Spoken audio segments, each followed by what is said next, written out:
Okay, I thought it might help clarify a few of the questions that I've been receiving if I did a video tutorial to explain what we are trying to accomplish with this little shuffling of scheduling enrollment for the 2000 level required DAC courses. First of all, again, you're getting this email because you were selected for the entry into the DAC program.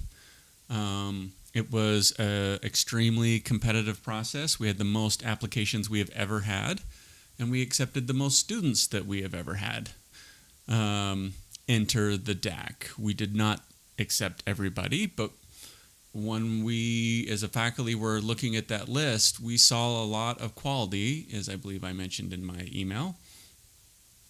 And so that has led to a good problem to have in that, we need to make sure that we add a third section of the required courses, both this semester, the fall semester and the spring semester. So most important to us right now, obviously, is the fall semester. And originally the intent was going to be, let's see, do I have that other one in here? Let's do this. This is just a spreadsheet that we use to try to figure out where we will offer the courses and deal with certain sections. And originally we had these courses offered in the morning. We did not have these in the afternoon. And the idea is that we would probably just hire a new instructor that would help us with these courses, and we would have put them like these are here, kind of vertically stacked. We would have done something similar here on the Tuesday, Thursday. So maybe we would have a section here and here with the new instructor. And that way, we could basically have these pairings where, a student could be in this class and then this one, or then this one and this one. Or, if we had two more faculty, I could have had them over here in this section, right? But we did not hire a new faculty person to cover the third sections that we needed because in discussing the situation with Paul Connor, one of the creators of the DAC program and instructors, along with Jeremy Brown, they suggested that they go ahead and modify their schedule. Previously, they were assigned to other classes, but we did a little shuffling so that they would end up teaching the third section of this required course, right? So because of the number of students that we have entering the program, we needed to have a third section so that, everyone gets into class. And, this is really a great thing and a great sacrifice or adjustment. I shouldn't say sacrifice, but adjustment on their part. And the idea is that we want to make sure that all of the students coming into the DAC get the same level of quality instruction and this, consistency across the board. And I think this is really, it's kind of a no-brainer, right? If we can do this, and that's what we're going to do. So if you're taking 1810, which is surface modeling, and if you're taking if you take 1810 surface modeling, you will take it from Paul Connor, who is arguably our best modeler. And if you take texture and shading, which is DACD 2820, you will take it from Jeremy Brown, who is our specialist when it comes to texturing and shading, right? So in this instance, it doesn't really matter which section you take. You will always get the same instruction, same curriculum, and the same quality instruction from these faculty members, right? So this is why we did that. So if you're questioning why we're in this situation, this is why we did that. But what you don't see here on this schedule is, just because I was trying to make it nice and consistent, is that these faculty members are also assigned to other classes. Actually, not shown on the schedule here is the environment class that both Jeremy Brown and Paul Connor teach. So I had limited options where I can put them in the schedule without spreading them out and kind of giving them crazy schedules. And so I placed them here in the afternoon. Well, the problem was we realized we could do this, I guess, late in the game. And once it was announced that the who was going to be in the DAC, honest to God, one of our advisors in CAM office told me it was basically record speed how quickly students filled up these sections, right? It just happened very, very fast. And by the time we were able to get these onto the schedule, once we figured out exactly how we wanted to address this issue, these were already filled. And then we had these two sections down here. Well, the problem is, I think you would all agree, is that you can't take this required class at the same time that you would take this required class, right? So that's our problem. So this seems almost insurmountable, but actually it's not if we get cooperation from all of you. And once these were placed in the schedule, and I finally had them on the schedule so I could see what we were doing, and it became aware that these had filled so quickly that we were running into this bottleneck, we had to come up with this other solution. And my apologies if it was not clear in my email that I sent out to everybody in my little graphic. I was doing this from a bus heading to the airport, heading back to Utah to help with a family health issue. And so I was doing this on the fly, and if it wasn't as clear, it was not as clear as it could have been, given the constraints I was under, so my apologies. But this diagram shows basically what we need to do to ensure that everyone gets a place in the DIC courses, right? So just so you are clear, this is the timetable, right? So these are just the times of the day. 805A and 805B are the smaller labs that we've used, and 840 is the very large room that has 20 some odd machines. These are capped at 15, right? So how to make this work, and what I was trying to suggest to everyone was, so let's take someone maybe that's registered for these two classes, right? So they might have been in this section and might think, hey, I don't need to do anything. I already have the classes that I need. The problem is I need some of this. If a student takes this class from Paul Connor down here, well, they can't take this from Jeremy Brown, so they have to take either this one or they have to take the one up here, right, to offset their schedule. And we could do this little domino effect, over and over and over again. We take the one down here from Jeremy. He can't take this one with Paul Connor, so he has to take either this one, or she has to take this one or this one, right? If I allow everyone to just pick and choose whatever is the easiest for their schedule, it's basically mathematically impossible that I will be able to fill and find seats for everyone that has been accepted into the DAC. That would obviously be bad, right? So so on the fly, I devised this little system, and I quickly drew these little things in Adobe or whatever to show these arrows. And what I was trying to suggest is working from the top, and the reason I did this is because people had already registered for these classes, right? So what I was trying to suggest is if you had already registered for one of these, then make sure that the corresponding required class that you take, obviously, is if you take 2810, you also have to take 2820.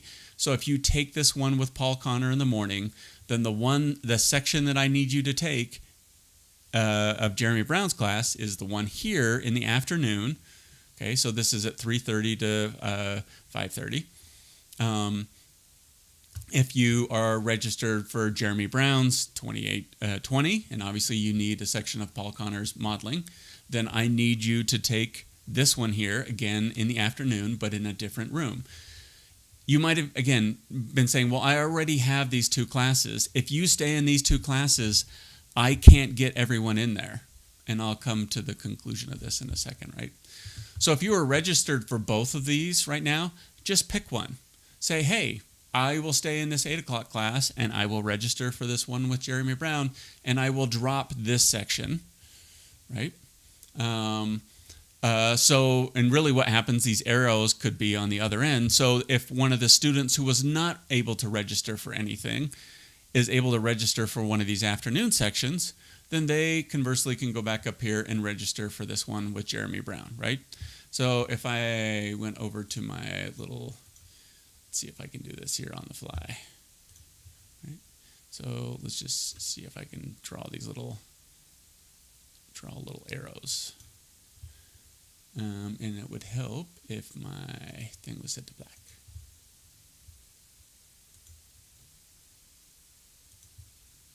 Let's see if I can undo a couple of these.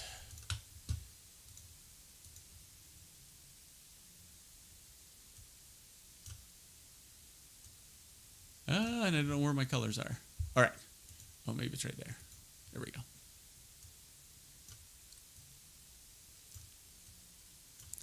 And let's grab that one again.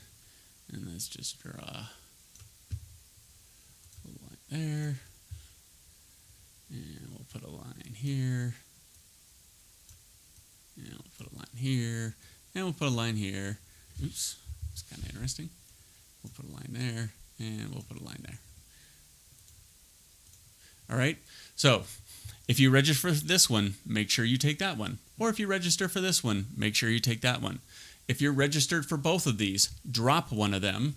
And then if you happen to like Paul Connor in the morning at 8 o'clock, then make sure that you take Jeremy Brown in the afternoon.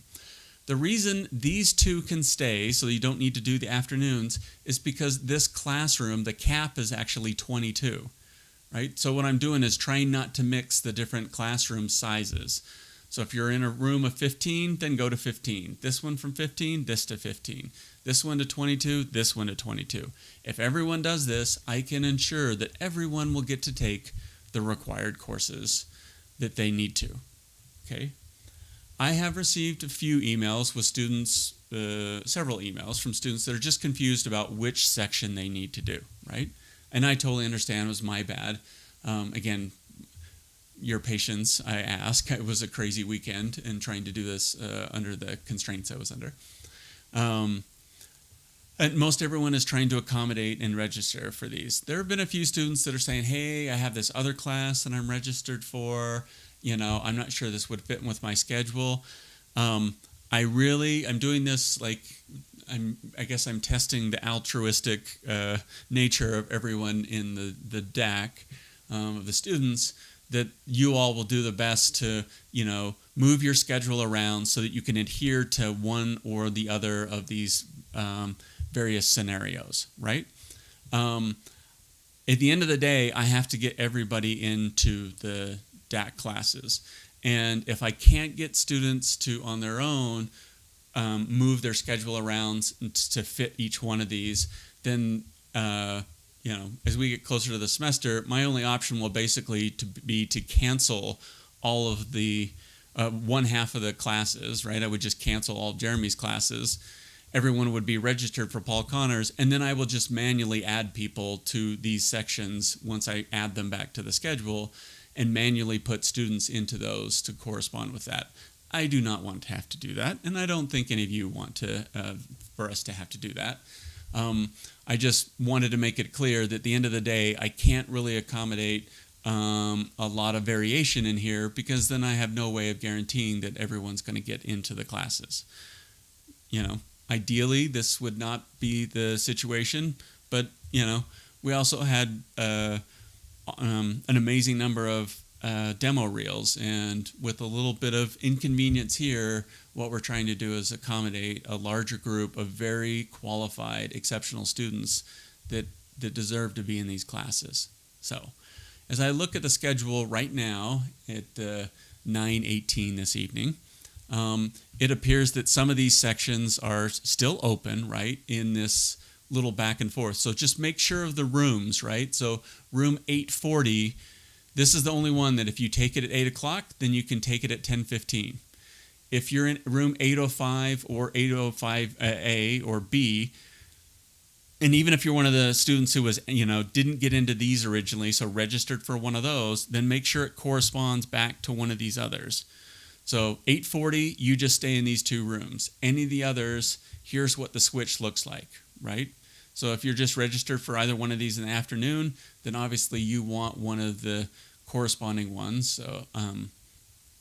So if you're 2820, you go up to 2810 and vice versa, right?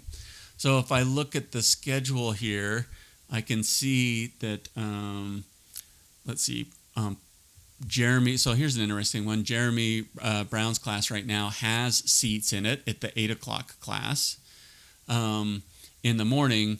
And so if you already are in